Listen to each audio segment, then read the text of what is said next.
नारद जी कहते हैं इक्ष्वाकु वंश प्रभवो,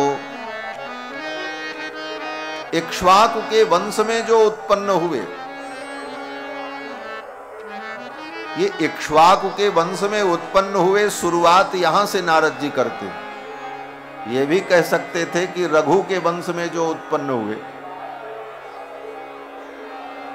दिलीप के वंश में जो उत्पन्न हुए, भगीरथ के वंश में जो उत्पन्न हुए,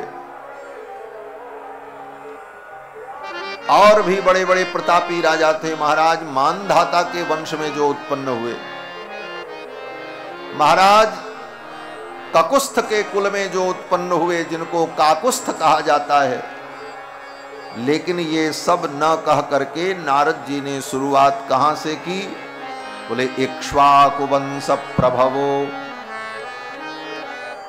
इक्ष्वाकु के वंश में जो उत्पन्न। क्यों? बोले इक्ष्वाकु, इक्ष्वाक का मतलब होता है, इक्ष्व माने गन्ना, गन्ने को क्या कहते हैं? ईख। और वाक माने वाणी, इक्ष्वाक, इक्ष्वाक माने गन्ने के समान मीठी वाणी जिसकी हो उसको कहते हैं इक्ष्वाक। और ऐसे इक्ष्वाक के कुल में राम जी प्रकट हुए। इक्ष्वाक वंश प्रभवो, अर्थात इक्ष्वाकु की वाणी में जो मधुरता है वह प्रभाव पूरे वंश में है। और राम जी की वाणी कितनी मधुर है। बोले गन्ने के रस में उतनी मिठास नहीं होगी जितनी मिठास राम जी की वाणी में। कितनी मिठास है राम जी की वाणी में। गोस्वामी जी महाराज कहते हैं अमृत से भी ज्यादा मीठी वाणी। बोले अमृत से मीठा क्या हो सकता है?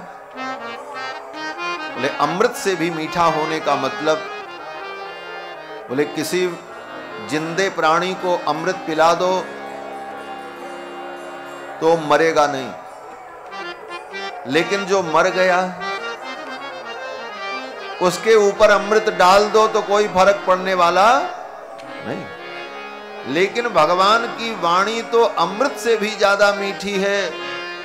अगर मुर्दा सामने पड़ा हो और राम जी बोल दें और राम जी की वो मधुर मीठी वाणी, अमृत से भी ज्यादा मीठी वाणी उस मुर्दे के कान में चली जाए तो मुर्दा भी उठ करके बैठ जाए।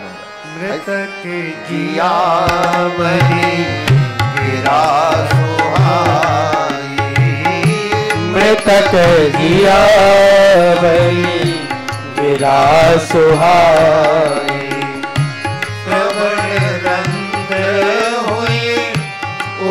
जब आई श्रवण रंग हुई और जब आई, मृतक जिया बलि गिरा सुहाई, मृतक जिया बलि गिरा सुहाई।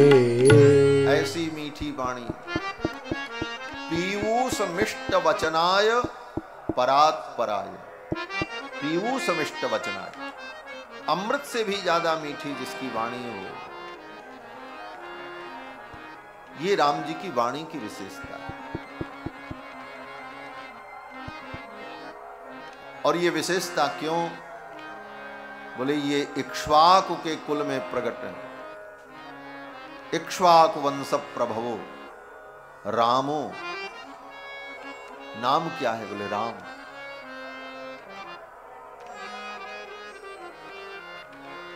नारद जी कहते हैं राम, रामो नाम। बोले राम तो हमारे मोहल्ले में एक रहता, उसका भी नाम राम है। आपके गांव में भी कितने लोग राम नाम के होंगे। किसी का नाम राम होगा, किसी का नाम राम प्रसाद होगा, कोई का नाम, किसी का नाम राम मिश्र होगा, किसी का नाम राम दुबे होगा। तो कौन से राम? तो नारद जी कहते हैं रामो नाम जनैः श्रुतः, जन जन की जिह्वा पर जिनका नाम रहता वो राम, मोहल्ला वाले राम नहीं। पता नहीं किसका किसका नाम राम हो जाता है, कोई भी नाम राम रख लो, लेकिन कहते हैं वो राम। रामो नाम जनैः श्रुतः, जन जन में जिनकी चर्चा होती, जन जन की जिह्वा पर जिनका नाम वो राम। रामो नाम जनैः श्रुतः। नियतात्मा महावीर्यो, जो नियतात्मा है, महापराक्रमी है। द्युतिमान धृतिमान वशी, जो वशी है, जिन्होंने अपने इंद्रियों को, अपने चित्त को, मन को अपने वश में किया है। और वशी, वशी का मतलब जिन्होंने अनंत अनंत जीवों को अपने वश में कर रखा है। ये माया भी जिनके वश में है। और दूसरा अर्थ वशी का बड़ा मधुर अर्थ, वशी जो अपने भक्तों की भक्ति में प्रसन्न होकर, अपने भक्तों की भक्ति से प्रसन्न होकर, भक्तों के प्रेम को देखकर भक्तों के वश में हो जाते हैं, वो वशी। वशी नियतात्मा महावीर्यो द्युतिमान धृतिमान वशी, जिनको भक्त अपने वश में कर लेते हैं, जिनको कोई वश में कर नहीं सकता। यद्यपि परम स्वतंत्र न सिर पर कोई, लेकिन उनको भी भक्त अपने वश में कर लेते हैं। और इस बात को जो स्वीकार करते हैं, बड़े बड़े ऋषि मुनियों के सामने, दुर्वासा जी भगवान के सामने आए। कथा है, महाराज भगवान के परम भक्त अम्बरीश, राजा अम्बरीश को दुर्वासा जी ने शाप दे दिया क्रोध में। अम्बरीश जी ने एकादशी का व्रत किया था, जमुना के तट पर रुके थे। उसी समय दुर्वासा जी आ गए 60,000 शिष्यों को लेकर। एकादशी के दूसरे दिन द्वादशी को सवेरे सवेरे पधारे दुर्वासा जी 60,000 शिष्यों को लेकर। बोले राजन, आज एकादशी का पारण तुम्हारे यहां ही होगा। महाराज अम्बरीश ने कहा, हमारा सौभाग्य होगा आप जैसे महात्माओं को पारण करा करके, भोजन करा करके हम प्रसाद लें। हमारी तो एकादशी व्रत, हमारी एकादशी का व्रत सफल हो गया। क्यों? बोले एकादशी हरिवासर है, और हरि की भक्ति का फल, भगवान के भक्ति का फल क्या है? बोले भगवान के भक्तों का दर्शन। राम ते अधिक राम कर दासा। हमारी तो एकादशी सफल हो गई, आपका दर्शन हुआ, आपको पारण करा करके हम तब भोजन करेंगे।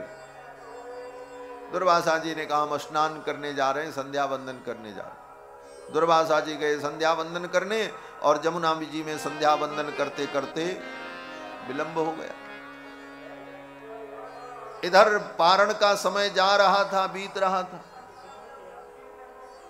राजा अम्बरीश ने विचार किया, मेरे एकादशी का फल नष्ट हो जाएगा समय से पारण नहीं किया तो।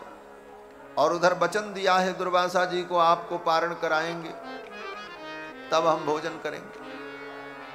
धर्म संकट उपस्थित हुआ। आचार्यों से, ब्राह्मणों से पूछा क्या करें। ब्राह्मणों ने कहा, भगवान का चरणामृत लेकर के पारण कर लो, चरणामृत लेकर के पारण कर लो, तुलसी दल लेकर के भोजन मत करो। जब दुर्वासा जी आ जाएंगे तो उनको भोजन करा करके भोजन कर लेना, उनका भी मान रह जाएगा और व्रत का पालन भी हो जाएगा। राजा अम्बरीश ने ब्राह्मणों की आज्ञा मानी और चरणामृत तुलसी दल लेकर के पारण कर लिया। दुर्वासा जी पहुंचे और आते ही उन्होंने पूछा, राजन तुमने पारण किया? तो अम्बरीश ने सोचा अब महात्मा से तो कोई बात छिपानी नहीं चाहिए, और वैसे भी रघुकुल के अम्बरीश महाराज जिस कुल के हैं, सत्यवादियों का कुल, प्राण जाए पर वचन न जाए। महाराज अम्बरीश ने कह दिया कि हाँ हमने तो पारण कर लिया। अब तो दुर्वासा जी को क्रोध आया, दुर्वासा जी ने कृत्या प्रकट कर दी, मार दो इस राजा को, इस राजा ने मेरा अपमान किया। कृत्या प्रकट हो गई और कृत्या राजा अम्बरीश को मारने के लिए दौड़ पड़ी। तब तक भगवान का सुदर्शन चक्र प्रकट हो गया और सुदर्शन चक्र ने उस कृत्या को भस्म कर दिया। कृत्या को जब भस्म कर दिया सुदर्शन चक्र ने, सुदर्शन चक्र दुर्वासा जी के पीछे दौड़ पड़ा। अब दुर्वासा जी भागने लगे और चक्र ने जब दुर्वासा जी को दौड़ाया तो दुर्वासा जी पूरे ब्रह्मांड में भागते रहे, कहीं शरण नहीं मिली। अंत में भगवान के पास पहुंचे।